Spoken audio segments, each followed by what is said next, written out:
भयानक भूत और ब्यूटी की कहानी पार्ट 2। ब्यूटी जब महल पहुंची तो बहुत घबराई हुई थी। राक्षस का भयानक चेहरा देखकर वह बहुत डर गई, लेकिन राक्षस ने उसका खुले दिल से स्वागत किया। राक्षस ने उसे रहने के लिए अपने महल का सबसे अच्छा कमरा दिया और जब ब्यूटी आग के सामने बैठकर कढ़ाई करती तब राक्षस उसके पास घंटों तक बैठा रहता और उसे निहारता रहता। धीरे धीरे दोनों को एक दूसरे का साथ अच्छा लगने लगा। वे बहुत अच्छे दोस्त बन गए। सारा दिन एक दूसरे से बातें करते, खुश रहते। राक्षस को ब्यूटी बहुत अच्छी लगती थी। वह उससे शादी करना चाहता था, लेकिन डरता था कि ब्यूटी एक राक्षस से कभी शादी नहीं करेगी। एक दिन हिम्मत जुटाकर उसने ब्यूटी से अपने दिल की बात कहने का सोचा। ब्यूटी के पास पहुंचा तो देखा कि ब्यूटी अपने पिता को याद करके बहुत उदास है। ब्यूटी को वह उदास नहीं देख सका। उसने एक जादुई शीशा दिया जिसमें ब्यूटी अपने पिता को देख सके। ब्यूटी बहुत खुश थी। जब उसने अपने पिता को देखा तो वे बहुत बीमार थे। यह देख ब्यूटी अपने पिता से मिलने की इच्छा जताई तो राक्षस ने उसे मिलने की इजाज़त दे दी। 7 दिन में वापस आने को कहा। ब्यूटी ने तय समय में आने का वादा किया और अपने घर चली गई।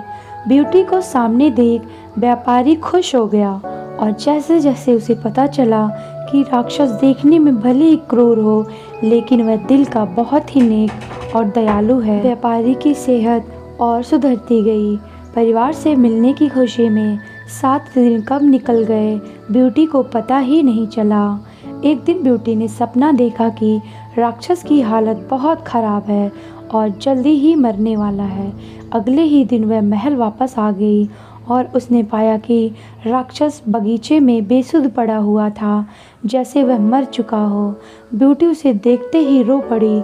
तुम मुझे छोड़कर मत जाओ, मैं तुमसे बहुत प्यार करती हूँ और तुमसे शादी करना चाहती हूँ। मैं अपनी सारी ज़िंदगी तुम्हारे साथ बिताना चाहती हूँ।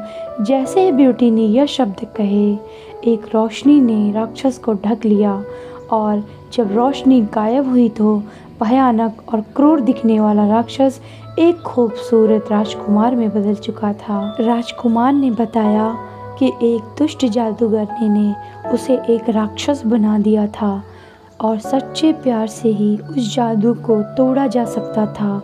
बहुत समय से राजकुमार उस लड़की को ढूंढ रहा था जो उससे उस रूप में प्यार करे जिससे सब डरते थे, जो उसकी खूबसूरती से नहीं बल्कि उसके गुणों को चाहे।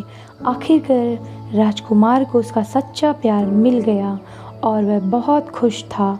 जल्द ही ब्यूटी और राजकुमार की शादी हो गई और वह अपने गुलाबों सी खूबसूरत दुनिया में हंसी खुशी रहने लगी। दोस्तों, इस कहानी से हमें यह शिक्षा मिलती है कि हमें किसी की सूरत को देखकर उसकी सीरत का अंदाज़ा नहीं लगाना चाहिए। इंसान का बाहरी रूप सिर्फ दिखावा है, उसका साफ दिल, उसके गुण देखकर इंसान से प्यार किया जाता है। दोस्तों, आपको ये स्टोरी कैसी लगी? अपने अनुभव ज़रूर बताएं।